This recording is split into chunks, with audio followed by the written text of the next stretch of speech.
Welcome to Live Well, Learn Well, Inclusion Through Leisure. My name is Isabella Sierra, and for the purpose of this presentation, we have added alt text to the slides. While in Christchurch, we had the amazing opportunity to paddle a waka down the Avon River. We became a team working together to move forward. One thing that has been evident is that we have led with curiosity with our time here, and that has opened us to new experiences that we might not have encountered in our own home countries. Our connections to Christchurch continue to deepen as local Maori tour guides shared their personal stories of the land and how the Maori culture is being expressed in the rebuild of the city. We learned more than just facts. We got to learn about the heart of a place from the guides who have a strong connection to its land and the people. Moving from Christchurch, our experiences led us to the Otago Peninsula Eco Restoration Alliance. We experienced the essence of accessible leisure. Volunteering together, we opened pathways for all to connect with nature in an accessible and inclusive way. Street art by Maori artists spoke volumes. Their murals weren't just visual, they were bridges connecting us to Maori history and culture, creating inclusive visual spaces in the heart of the city. Inclusion was threaded throughout our journey. When we were taught Te Aroha, it became a shared experience. Each note echoed out welcome and warmth of the people we've met. Our journey was not just about places, but about building community. At the Glacier Lake, we found a reflection of a collective strength in the still waters of Lake Tekapo. Thank you, Belle. I'm Gillespie. I'll continue slides from here. Diversity is a buzzword. It's a strength. Our guest speakers show us the importance of accessibility, people with disability, and people for the rainbow community. As Nathan Navotella said, our differences are our strengths, and as a world community. We can be the generation that allows for more connection as a family. Our group took part in the traditional Maui greeting, as known as the hongi. We discovered this greeting as the breath of life coming directly from the gods. It wasn't just culture, it was coming together with our differences. On the shores of Lake Tekapo, accessibility wasn't a challenge. It was an invitation to everyone to spend our leisure in the beautiful landscapes and mountains and show our connection to the water. Nature brings us together and making us open and connected to the beautiful space. In recreation experiences, like the New Zealand Basketball League, we saw diverse families and players. We celebrated our differences by cheering for favorite teams in unity. Sports brings us together, like one big team making unity happen. At the Glacier Lakes, we learned about inclusion. Even without words, the calmness of this taught us to accept each other and stick together through our shared experiences. It showed how much differences can stronger when it comes together. This brought us to this adventure will last a lifetime. We felt great when we were together. Whenever we were in New Zealand on the long bus rides, we felt a sense of belonging for everyone and our stronger mental health. For those moments of togetherness, it wasn't just fun. It was a sunrise, like on a cold day, filling our hearts and minds. Thank you, Taylor. Hi, I'm Deeksha.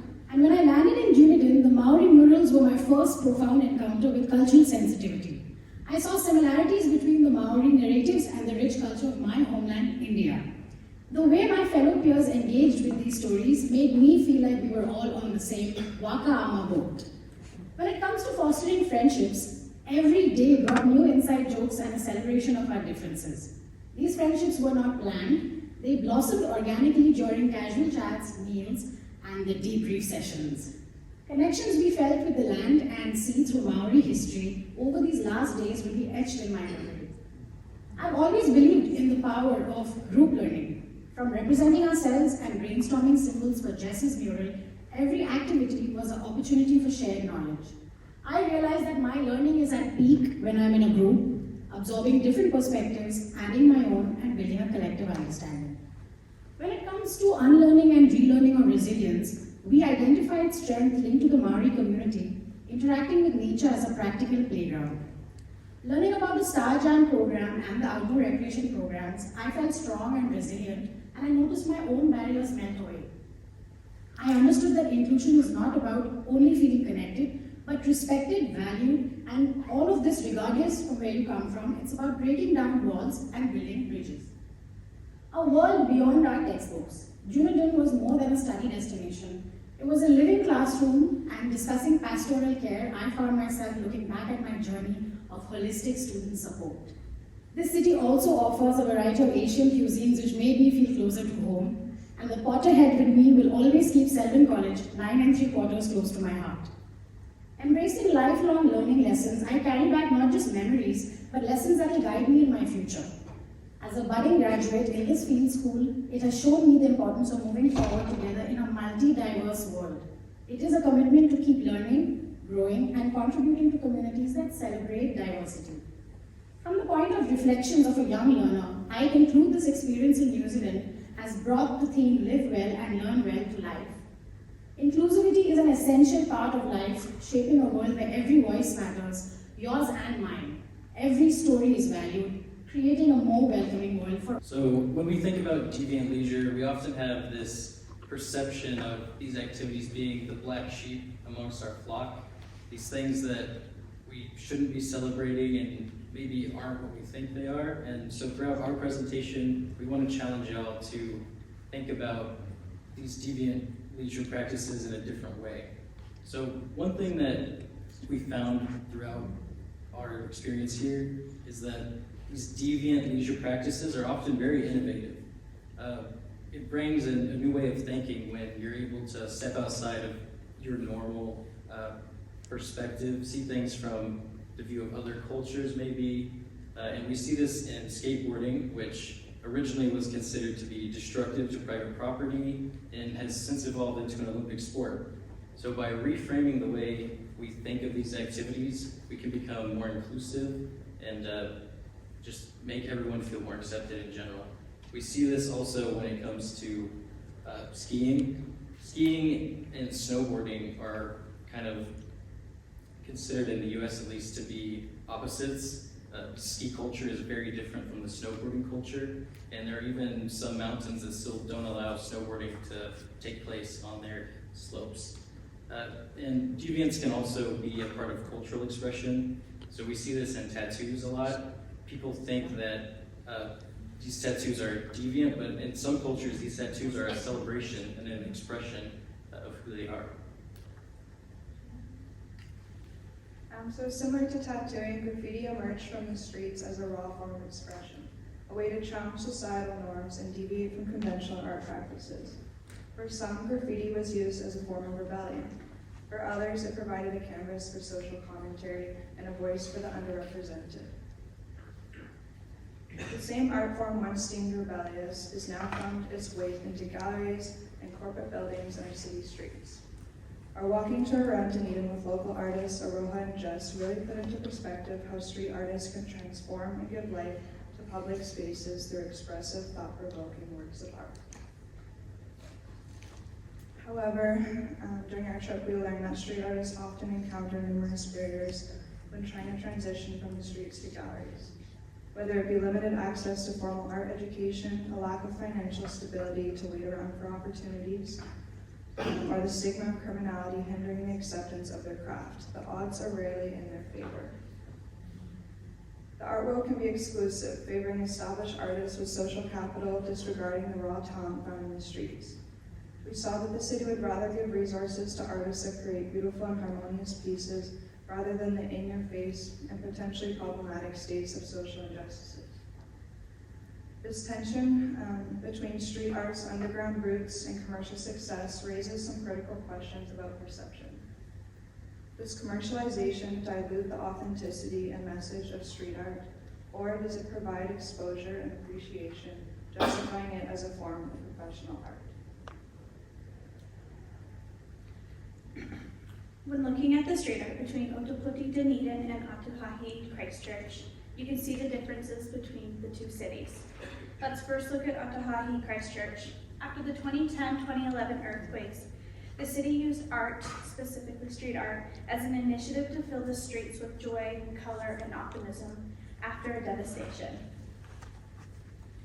During our experiences while walking around the Central Business District, also known as the CBD, the art seemed like it was less about filling and telling a story about the history of the culture, people, and land, and more about the beautification of a city after a disaster, and using it to bring tourism to hide the ugly of the past. When we arrived in Otago, Dunedin, we were shown around by 2 local artists, and this was focused in the CBD, where we saw the street art from their lens. However, it was very clear when you first entered the Octagon that the street art here was based on Maori culture. With a large-scale, bright piece focusing on Maori women, donning the once hidden moko kawi, which was in recent history brought back part of a cultural revivalization. This piece quickly grabs your attention. However, not all the art is just focused around the CBD, but it's throughout the entire city. Now, don't get me wrong, not everything you see is focused on Maori culture, but also just history and beautiful art. Between the 2 cities, it was very clear street art plays an important part in Aotearoa, New Zealand, both cities boasting large-scale art on the side of the buildings for everyone to see and enjoy. Consider the potential for street art as a tool for community empowerment and social change. Artists are increasingly using their craft to address social issues and uplift communities. How can street art contribute to positive transformations in urban spaces, challenging our perceptions of what art can achieve beyond aesthetics? As community engagement increasingly central, street art could evolve into collaborative projects that involve local residents. This community-driven approach might redefine the relationship between artists and their neighborhoods they work in. Consider the potential therapeutic benefits of street art for mental health. How might public art contribute to community well-being and offer a creative outlet for emotional expression? As societal norms shift, street art and deviant leisure are poised to evolve. We might witness a broader acceptance, pushing the boundaries of what's considered rebellious. As we wrap up, I challenge you to reflect on your perceptions of street art and deviant leisure, how they have evolved through years. We would first like to acknowledge the Indigenous people who developed the Circle of Courage model, Mary Brantro, Martin Brokenleg, and Steve Van Bonkern. The Circle of Courage revolves around belonging, mastery, independence, and generosity. Essentially, this model is for youth empowerment, which identifies the 4 vital concepts to positively guide you through these domains. We have noted a common theme of the importance of utilizing circles in Indigenous communities, and we want to further incorporate this into our presentation to highlight individual and collective growth. In order for young people to thrive, individuals must have opportunities to experience each aspect of the circle, balanced and in harmony. Starting with generosity, there is a belief that if something good comes your way, it should be passed on to see how far the good can spread. Youth involvement in community projects with organizing activities was shown when visiting the Christchurch Pike Museum. We learned about the youth initiative to bring people together by powering movies through bikes, generating both the amps and the movie screen. Young people need opportunities to collaborate with, help, and care for others. There was a collaborative mural painted in North New Zealand to celebrate young artists and their individual creativity, increasing confidence and inspiring other youth. It is important to have these opportunities for youth to work in peer coaching programs with a mix of younger and older people. During our Waka Ama experience, our steerer was the youngest on the team working with us. They were directing people of all ages, which brings us to a sense of belonging by working together. The belonging is the next concept in the Circle of Courage. Belonging is a feeling that instills confidence, self-esteem, self-actualization, and these are 3 pivotal skills for youth that are going through their early stages of development. These feelings can be experienced through groups, clubs, teams, or other mediums such as the field school. So our field school team was lucky enough to get to paddle the Avon River on a waka an activity that emphasized the importance of playing off each other's strengths and understanding potential weaknesses, which there was a lot of, myself included. And this group connection to a group impacted performance in the end. So through New Zealand, we've been lucky to learn quite a bit from other organizations such as Star Jam, which is an initiative program. They help youth obtain a sense of community. They conduct a variety of workshops with youth with a variety of level of abilities. They're also very attentive to sensory needs such as sound, sight, or other requirements. And they focus on making youth most comfortable with themselves.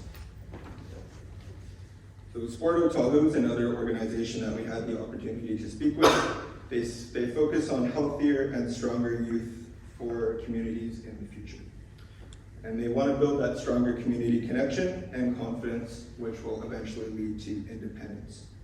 So this ability to become resilient and build qualities of leadership was shown throughout. Sport Otago also runs family-involved programs where youth can build up those foundational skills, such as confidence, self-assurance, and other qualities. So these qualities can encourage the practice of independent leisure and decision-making as youth go through their early years. Through the usage of experiential leisure programs, youth have the opportunity to choose between a variety of activities and sport. Decision-making will also help with things like goal setting and understanding both success and failures. So the main challenges for youth independence going forward will be the reliance on technology, which includes social media influence, overconsumption of technology, as well as mental health barriers and the cost of living. As we know, it makes it harder to both travel and also participate in sport. But through these challenges the youth will face, they'll be tested in mastering their self-control and the last pillar of the Circle of Courage. With the Circle of Courage, one important aspect would be mastery. And through mastery, one of the key elements that it talks about would be mentorship. And through having a mentorship, having this provides a sense of direction. This allows an adult to pass down knowledge through shared experiences which could allow the youth to one day be successful leaders. Throughout this, building them up as a mentor leads to self-esteem. And through self-esteem, this involvement with the trusted relationship helps install self-confidence and that self-esteem so that one day they could be continued leaders within the parks and recreation community. Keeping the youth involved with others allows others to find themselves and form a sense of self-identity. With leading into this, we talk about the importance of green spaces and outdoor recreation. Through this, green spaces and open access to parks and outdoors allows youth to find a sense of individuality. And through this, being able to find a connection with the local land helps establish pride that ties to their cultural roots. Next, we talk about the importance of emotional intelligence. And through this, one of the important factors when it comes to mastery. Allows youth to learn self-regulation, deal with difficult situations, and learn how to handle those situations as they go through it, and they learn and they grow. As this continues to go, we talk about the importance of forming a connection. And through leisure activities and experience, a great example would be Sport Otago. But the recreational opportunities that they provide for the community is beneficial. Allowing them to be able to participate, learn, and grow as youth helps them one day to be great adults in this world. Next, through the ups and downs, this leads into problem solving. And through problem solving, this allows the youth to learn from their mistakes, which strengthens their critical thinking skills, creativity, and information processing. Through this, as recreation professionals, challenging them through programming and organized activities can allow them to grow and question their individuality. And lastly, for all parks and recreation and leisure professionals, we all make mistakes, we learn and we grow through them. Throughout this leisure school, we have learned and shared our stories amongst each other, and we have grown individually and professionally. We take into respect and we admire the Maori culture and everything that New Zealand has offered. And with this, we thank you for your time.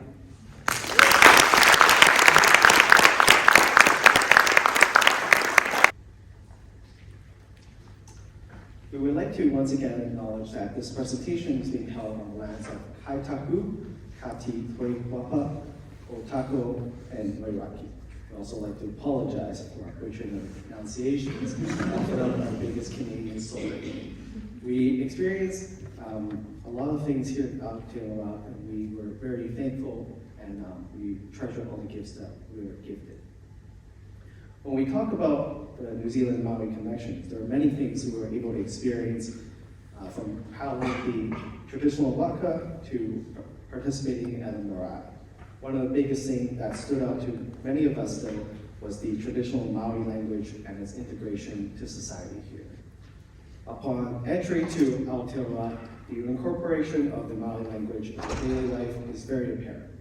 Maori words are often represented side by side next to their English counterparts, pretty much everywhere we live. From the welcome signs to places, down to the sign to the whanepaku, which is a toilet. Interesting enough that it may or may not surprise you, while English is one of the most spoken language here in Aotearoa, Maui is technically the first officially recognized language here. Instead, with the New Zealand Sign Language being the second official language and no mentioning of English anywhere. Through our journey, we were able to learn some of the traditional Maui words, and with that, we were able to further understand some of the importance and proud traditions of the Maui people. It also helped connected us to some of the traditional stories that were shared, as well as their teachings and the knowledge behind them. Throughout our stay in New Zealand, we have experienced a variety of welcomes from the communities that we visited. The Maori guides and locals that we have been fortunate enough to learn from and interact with have offered us casual and formal welcomes that have allowed us to feel genuinely accepted in Maori lands and spaces. The most formal welcoming that we received took place at the marae in Karatane. This experience allowed us to feel connected to our hosts as well as to the sacred spaces that we visited. The formal reception at the marae was an experience new to many of us and made me consider how holding space for traditional practices allows us to create a deeper intention in how we show up in new spaces. Part of my experience learning about and from Maori culture has been recognizing the underlying theme of storytelling that is ingrained in their history and knowledge. There is unique beauty in displaying history and land through engaging stories that by nature evolve over time and place. During our time in Karatane, we participated in a guided tour of the area. During this tour, our guide Chris told us a version of the Kaitahu creation narrative, which is the story of the land. The passion and deep knowledge of both land and its story made me think of how our mental connections to land allow us to feel a deeper spiritual and emotional connection as well. The other part of storytelling that really stuck with me was how passing down traditional stories allows for cultural knowledge to be shared with multiple generations. This made me consider how knowledge being passed down in an intentional way can bring generations together while also maintaining a connection and sense of belonging with your culture and ancestry. The way that I noticed the Maori presence the most within the urban context was through art, which I personally thought was extremely cool, as that's a passion of mine. From the beginning of our trip in Christchurch to our last stop in Dunedin, it was extremely obvious in the murals throughout the cities in particular. However, another place that was very obvious to see was when we took our guided tour of the city of Christchurch with a local Maori guide. We saw a lot of cultural pieces throughout the park in particular that really emphasized the Maori presence within the city's rebuild. One of these cultural pieces in particular stood out to me for not only how beautiful it is, but for how sad it was, as the Maori guide that was with us told us he couldn't translate the words on the table to us, as he had lost his knowledge of the language through colonization. This draws large parallels to the Indigenous people of Canada and their experiences. On a lighter note, the Maori are not only present in the outdoor urban setting, but in the indoors as well. Spaces like the Dunedin Art Gallery have dedicated entire hallways to portraying not only the Maori art, but that storytelling piece as well through this massive depiction of the Maori creation story, which is extremely cool. Looking back to the great outdoors, Alex is going to talk about that. Yeah, our experience in Christchurch on the Atakaro River was amazing. As a guide myself back in Canada, I appreciated so much the enthusiasm and knowledge that our guide and his team shared with us. The pride they exuded in their community and culture, as well as their connection and stewardship to the land, was inspiring. As we made our way through the shallow waters, we were instructed to make a stroke, followed by a tap of our paddles on the gunnels of the waka. This created a beat to which our guides sang along to in a traditional song, propelling us down the river. We worked together as one, and I couldn't help but imagine the landscape described to us along the riverbanks hundreds of years ago. Now, fast forward to our time here in Dunedin, we had the opportunity to get out on the water with the Fire and Ice Canoe Club and paddle a Wakahama. This was super cool to see a more recreational spin on the traditional activity with the use of the outriggers. It was a ton of fun and some damn hard work as well. I was placed in the number 3 seat in our boat and was put in charge of calling the switches, so when we'd switch from side to side. We were excited to get out on the water and pretty confident that we could win in a race. I think something may have been wrong with my calling of the switches because we did come in last. Nevertheless, the idea of working as a team in unison, relying on harmony rather than individual power to find success, is a beautiful metaphor for life and something that we have been shown time and time again in the Maori culture. I know I can speak for all of us, and not just those of us on stage, but for all of us that participated in this field school, when I say the welcome that we have received from everyone in New Zealand, and particularly those within the Maori culture, has been incredible. We can't thank you all enough for that, and as Edward said, for sharing this amazing place with us and allowing us to find leisure and explore in this spectacular way. So with that, the wonderful folks at the Maori Center were kind enough to teach us a song during our stay here, and we thought we would share that with you. Now, a little disclaimer, it may not be as beautiful as the song that was shared with you at the beginning of the conference, but we're going to try our best, so just bear with us. I think I got a loud voice.